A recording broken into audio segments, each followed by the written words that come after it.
hivi nilipo hapa, nilipoketi, nimeketi pamoja na wewe, tatizo linalofanya mambo yasiende namba moja ni hujapokea. Mwambia nilipokuwa nauma moyo, waliponiambia moyo umepanuka.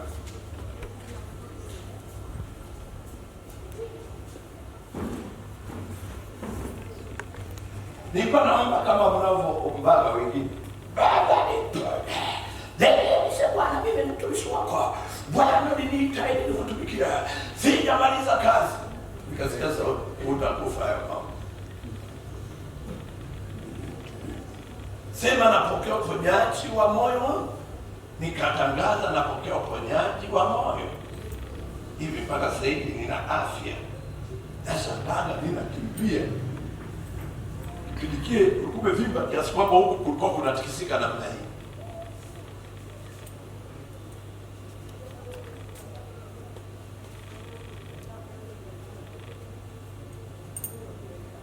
Kwa moyo mtu uamini na kupokea haki. Yaani ndani yako unapokea haki. Kwa kinywa unakiri na kupokea wokovu. Warumi 10 mstari wa 9 na wa 10. Tunatangulia kupokea kwanza moyoni, ndipo tunakiri kile tunachokiri sasa kinatokea katika ulimwengu wa mwili. Epson, sema naamini nimeponywa. Naamini nimeponywa. Napokea uponyaji. Napokea wa mwili wangu. Katika jina la Yesu. Na kwa damu ya Yesu. Sema ninaamini. Nimebarikiwa. Hivyo ninapokea baraka zangu. Katika jina la Yesu. Na kwa damu ya Yesu. Sema amen. Haleluya. Kwa unakipokea kwanza moyoni, ndipo unapokea katika ulimwengu wa mwili. Nje na hiyo unacheza skabu, unaifahamu skabu. Mimi mai kwenda kule nyumbani kule. Natengeneza vidude vile fulani, kuna vipi. Kinaenda chumba cha. Na kibusa tu hapo. Wanasema umeanguka. Kiroho kimwili. Kibusa. Maombi ni kanuni. Ufalme huu, siri za ufalme. Ambia kuna watu wengine hawazijui siri za ufalme, lakini kuna wengine wamejaliwa kuzijua. Kama naongea na kuna watu wamejaliwa kuzijua siri. Hebu sema siri. Siri. Hebu sema tena siri. Siri. Hebu sema siri. Siri. Hizi siri nimesema asubuhi zinafunuliwa kwako unapokuwa na kiu na neno la Mungu, ufahamu kumjua Mungu. Hebu sema siri za ufalme. Siri za ufalme. Sema tena siri za ufalme. Siri za ufalme. Sema tena siri za ufalme. Siri za ufalme.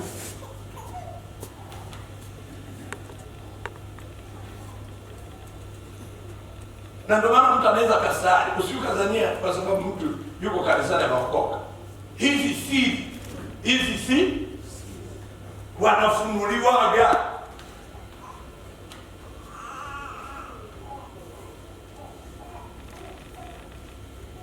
Na ndio maana si wote tunaweza kuwepo kanisani, lakini watu ambao wamefanya kanisa ni shule. Kuna mtu alisemaje juzi, sinamtaja jina. Anasema sasa hivi tuna mchungaji mzuri sana. Tunaabudu kwa muda mrefu. Neno la Mungu dakika 30. Neno la Mungu dakika 30. Sasa tuna mchungaji mzuri. Dakika 30 ni neno. Waabudu miaka yote. Kama unataka kuabudu nyumbani. Hapa neno la Mungu lazima lichukue muda mrefu. Watu wengine wanasema mtu amejaliwa tu dakika 45, lakini baada ya dakika 45 ni mapurupuru. That is liar. Demonic. Makorikazo. Maregeto. Ni mapuru tu. It's not true. Na ndio kuna mtu anaweza sielewa tangia mwanzo na unaongea. Nilikuwa nahubiri kule Dodoma, mtu anielewe kwa sababu ana misimamo yake kichwani. Lakini ikaipeleka ibada, tukaikia kwenye maombi, na sasa ameanza kutabasamu. Hata kufuata kokote alikomwambia, fuata kokote na Mungu anaenda. Yule dada alikuwa anahudhuria, mimi najua anahudhuria, ananielewa. Kumbe anapingana na mimi. Sasa siku moja nikaona nimuulize tu swali, nikaona majibu yaliyotokea hata kama hakusikia mtu yoyote. Nikasema na watu kama hao kanisani. Nilipokuja nikaleta ujumbe, bomoa yale maguvu yanayokamata watu wasielewe neno la Mungu kiusahihi. Nilipopeleka nisikama sasa. Ngatuishi na ibada kokote. Sinta hata ibada hii hapa. Sema katika kuchelewesha ibada kuna faida. Kuna watoto sasa baada kulegea na shingo na mimi. Wakasema mheshimiwa, tunapata kesi. Serikali ndio kufa. Sasa jamani, hakuna mtu alikuwa na hekima, alikuwa anajua kabisa kwamba tutachelewesha ibada. Haipangana kwa biskuti. Watu kama mbeba, kuna mtu anamkata. Hapa nasema sio vizuri kwenda kanisani bila hela hata ya kula. Weka pembeni. Unakuwa mjanja. Pasta anapoendelea na huduma, nachoka kwa biskuti. Usitafune kama uko mbali. Chini kuna tunaji.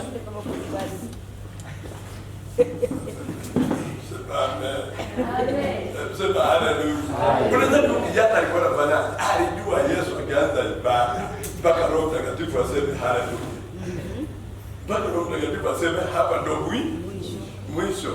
Muda wa kwenda kanisani ndio ulikuwa. Tutaingia saa 2. Habari za kutoka ilikuwa Yesu alikuwa anamwachia Roho Mtakatifu aliyeko ndani yake. Tunakauliza jamani, hakuna jana fulani anasema wewe, mimi nilijua mimi nakuelewa Yesu, nilijua samaki walikuwa ngapi wa samaki? Wawili. Mikate mingapi? 5. Yesu kainua ile mikate akamshukuru Mungu, akamwambia wote, ikaanza kujizidisha mikate huko. Kila wanao akitoa mkate mmoja, mikate miwili mitatu imeshaingia kwenye nani. Kila nabo mmoja mikate inaingia namna hii.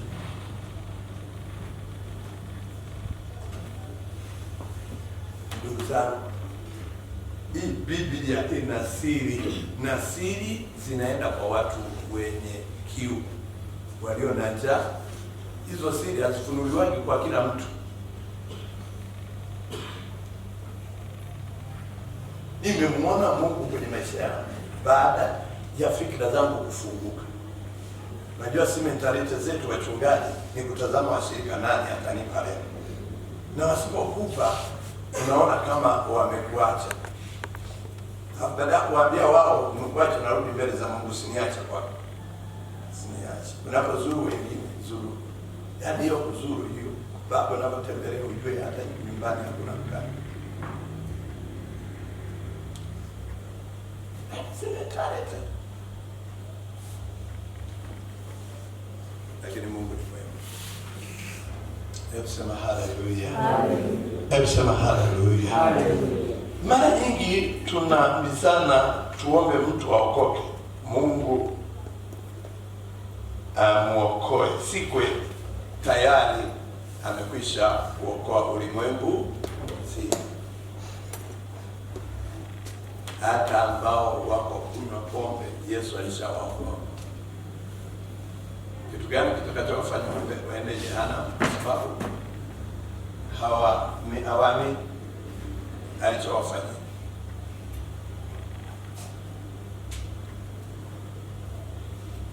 Sio ni hapa ni maana mnaye kushika 10 nikanatembea, hii ni yako yetu.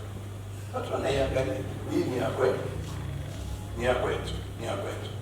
Mmoja akajitokeza akachukua ile 10,000. Wewe unasema ile 10,000 haikuwa yetu wote, ilikuwa yetu wote. Ila kuna mmoja amechukua, ameamini kwamba ni ya kwake na akaichukua. siku ile hata kama alikuwa hali kitimoto, alienda kula kitimoto kwa sababu alipata kule, tunakuja kanisani kusikiliza neno, naambia ile 10,000 ya kwetu akaenda kitu.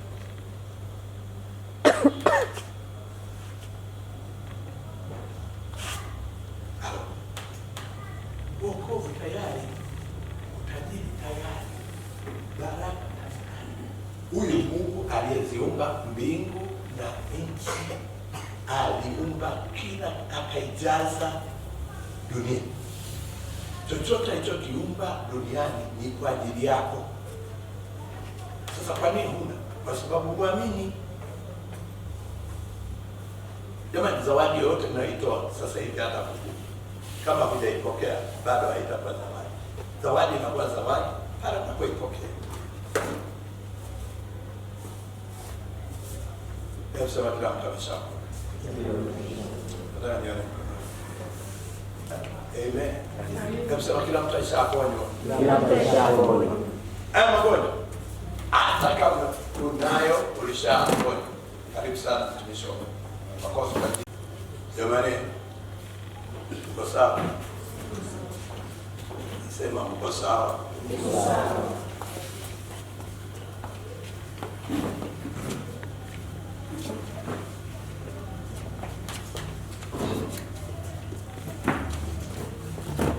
Akasema wamejaliwa kujijua siri za mbinguni. Wamejaliwa kuzijua siri za mbinguni. Siri za mbinguni si kila mtu.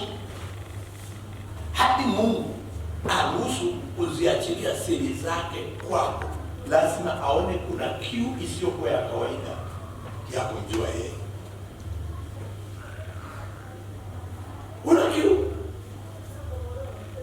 Una kiu na neno la Mungu, ila una kiu na kuimba na kucheza.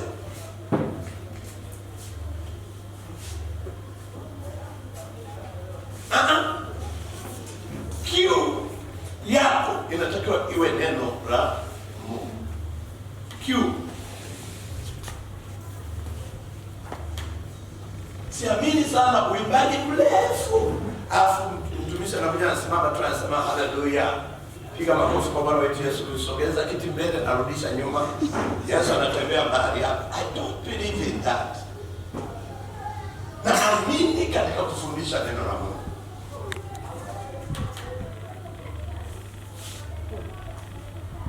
Nimwambia, kuna mtu ananiambia mchungaji tulie naye sasa hivi. Yaani muda mrefu wa kuabudu, alafu neno kadogo.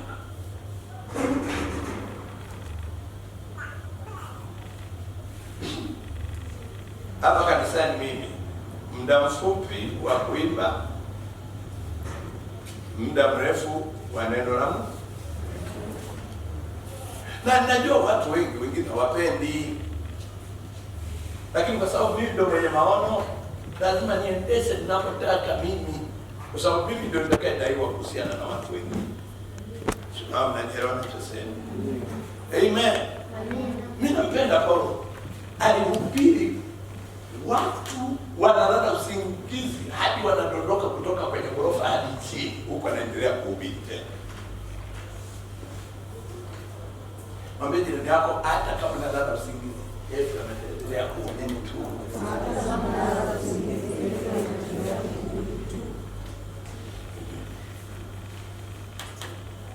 Na watu wanampinga kwa sababu hana kiu. Unanielewa? Baadaye wakianza kupata kiu, wanaanza kuona huyu ndio mwenyewe. Wa Nigeria jamani, wanafundishwa mpaka mnataka kukimbia. Ni kifungu tukala kifungu. Hebu sema haleluya. Amen. Kwa Mungu amekwisha muokoa, kama hajapokea basi tatizo liko kwake jinsi ya kupokea. Mungu amekwisha kumuokoa kila mtu, na kama mtu hajaokoka tatizo liko kwa mlengo. Ndio maana Paulo anasema macho ya mioyo yao yatiwe nini? Nuru. Maana waone nini? Waone alichokifanya Yesu pale msalabani kwa ajili yao, ya kwamba alichukua dhambi zao, ya kwamba aliteseka msalabani kwa ajili yao, na ya kwamba alikufa akazikwa na akafufuka Ndio maana kuhubiri msalaba. Msalaba tunapozungumzia hatusemi tu pale alipokuwa anakufa, ni kufa, kuzikwa na kufufuka, ndio msalaba. Tayari amekwisha kutuokoa, tayari amekwisha kutuponya, tayari amekwisha kutufanikisha, tayari amekwisha kutuinua. Lakini kazi iko kwako kupokea alichokufanyia.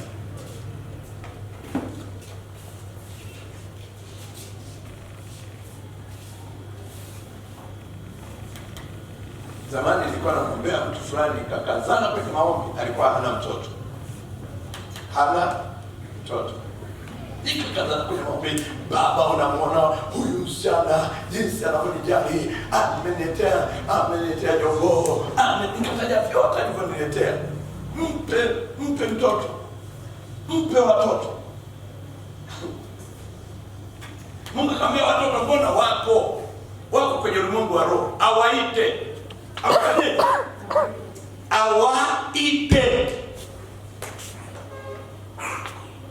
Na akamwambia mtoto wa kwanza atakuwa wa kiume, na ampe jina la Efraim. Mbele mambo ya roho, ningetaka kushtuka tena mtoto wangu ambaye kina wakuitake mama Efraim.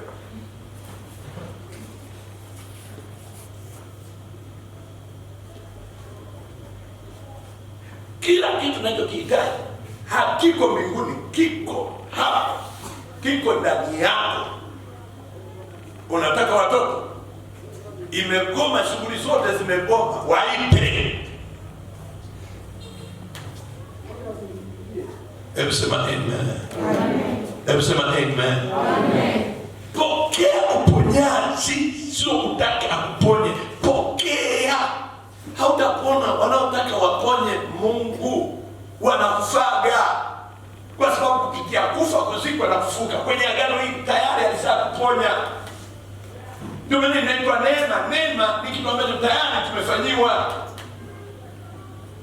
tayari tumetajirishwa, tayari tumeinuliwa, tayari tumeponywa, tayari tumebarikiwa, tayari tumeshakubalika, tayari sisi ni wana wapendwa wa Mungu aliyeziumba mbingu na nchi. Amen.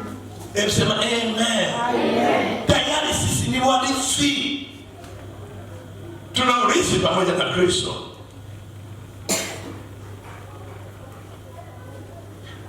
Wakolosai 2 mstari wa 6, baba mtanisomee tafadhali.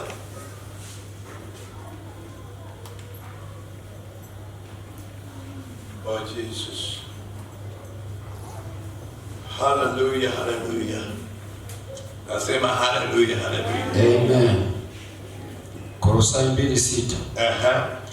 Basi kama mlivyompokea Kristo Yesu, Bwana, ishini vivyo hivyo katika yeye. Rudia tena. Basi kama mlivyompokea Kristo Yesu Bwana, ishini vivyo hivyo katika yeye.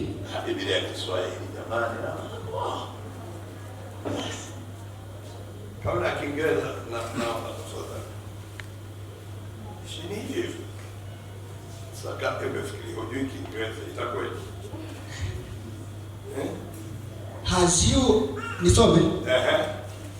as you have therefore received Christ Jesus the Lord, so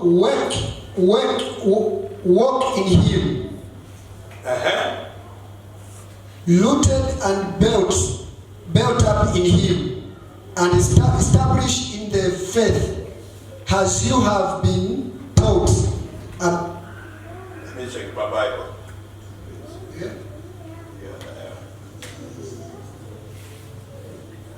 Ndio saba. Niendelee. Ni 2:6. Wakolosai 2:6. Ngoja niangalia kwa hii. Ndio tuwe na Biblia nyingi. Wakolosai 2:6. Nyingine nasema.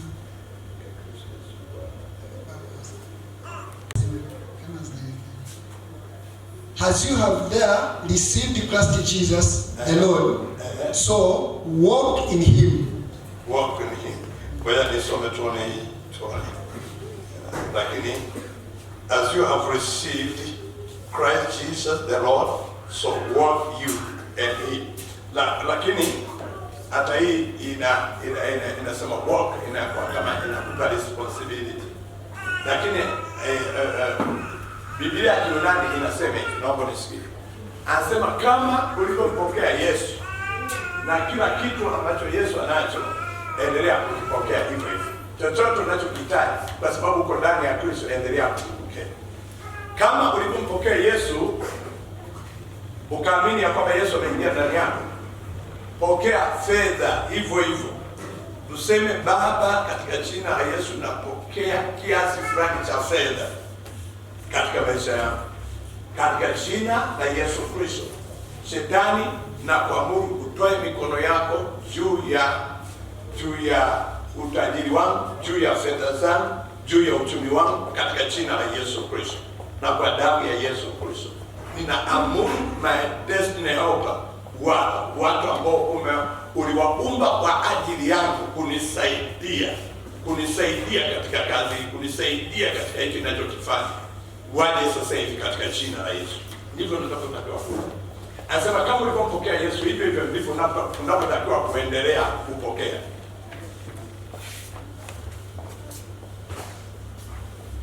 Kuna kitu chochote ulikifanya ili umpokee Yesu? Kuna kitu ulikifanya? Si ulinyosha tu mikono ukasema Yesu na kupokea? Anasema hata fedha pokea, hata uponyaji upokee. Amen. Hata uponyaji ufanyaje? Upokee. Hebu sema haleluya. Haleluya.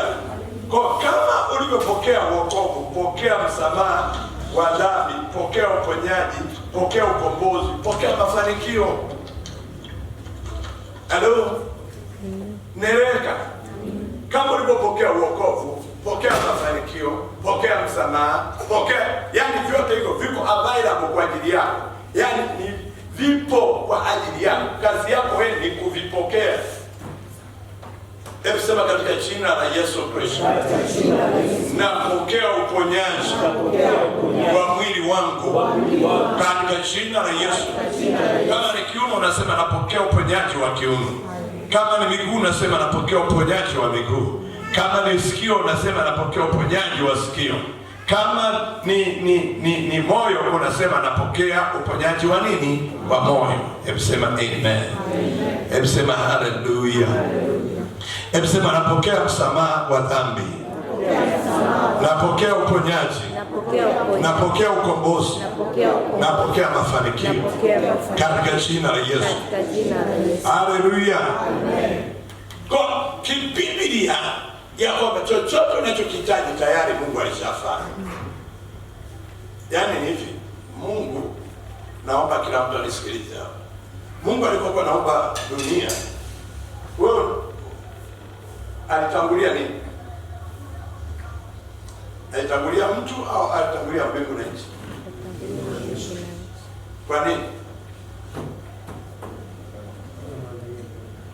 Hebu fikiria, Mungu ametangulia kumuumba mwanadamu, ingekuwa angezama na maji, kwa sababu dunia zile ilikuwa imejaa, angezama. Mungu akaona gawe kuwepo na nchi kavu, afu kuwepo na maji, ili mwanadamu awe na mahali pa kulima. Namba mbili, wangapi sijui kama mnanielewa nachosema? Haleluya. Kwa Mungu alipoumba kila kitu, na vyote hivyo aliviumba kwa ajili ya nani? Ya mwanadamu. Mwanzo 1:26 anasema na tufanye mtu kwa mfano wetu, kwa sura yetu, wakatawale. Haleluya. Wakafanyaje? Wakafanyaje? Wakatawale nini? Samaki wa baharini. Samaki wa angani. Samaki wa angani, samaki wa Haleluya. Samaki wa wapi? Baharini. Samaki wa wapi? Baharini. mwanadamu alikabidhiwa mapema kabisa kwenye ile ya kwamba yeye ndo atakayetawala vyote. Amen. 27 anasema Mungu akaumba mtu kwa mfano wake. Kwa mfano wa Mungu alimuumba mwanamume na mwanamke aliwaumba. Mungu akawabariki, Mungu akawaambia, zaeni mkaongezeke mkaijaze nchi. Mungu akawabariki akasema nendeni mkazae. Akawabariki akasema nendeni mkafanyaje? Mkazae. Hebu sema kuzaa ni baraka. Kuzaa ni baraka. Na kutuma uende ukazae hela. Amen. Watoto sasa hivi hawezi kutusaidia. Sema hela. Hela. Nasema ukazae watoto. Amen. Ukazae hela. Amen. Nasema ukazae hela. Amen. Kwa jina la Yesu Kristo. Yes. Hebu sema nimebarikiwa. Nimebarikiwa. Hebu sema nimebarikiwa. Nimebarikiwa. Nitazaa hela. Fedha. Utajiri. Katika jina la Yesu. Na kwa damu ya Yesu. Sema ninastawi. Amen. Yes. Haleluya. Amen. Hebu sema ninastawi. 28 nasema. 28 Mungu akawabariki, Mungu akawaambia, Oh my God. zaeni mkaongezeke mkaijaze nchi na kuimiliki. Zaeni mkaongezeke. Akawabariki na akasema zaeni mkaongezeke mkaijaze nchi Na kuimiliki. Mkatawale samaki wa baharini. Mkatawale samaki wa baharini. Na ndege wa angani. Na kila kiumbe chenye uhai kiendacho juu ya nchi. Kwenye nchi. Yes. Mungu tayari alitupa na akatuweka tutawale na tumiliki. Hebu sema katika jina la Yesu Kristo. Na kwa damu ya Yesu Kristo. Kila mtu anatokea sasa. Sema katika jina la Yesu Kristo. Na kwa damu ya Yesu Kristo. Natawala. Na miliki. Kwa jina la Yesu. Sema natawala. Ardhi inaitawala. Anga inatawala. Ndege wa angani wanatawala. Kwa damu ya Yesu Kristo. Unapozungumza ndio maana magonjwa yanakutawala. Na kuanzia sasa hivi hatakutawala tena. Hebu sema natawala. Magonjwa. Kifo. Laana. Uchawi. Masatani. Ninawatawala. Kwa jina la Yesu. Na kwa damu ya Yesu Kristo. Nataka usimame wewe mwenyewe useme na ardhi na anga na nyota na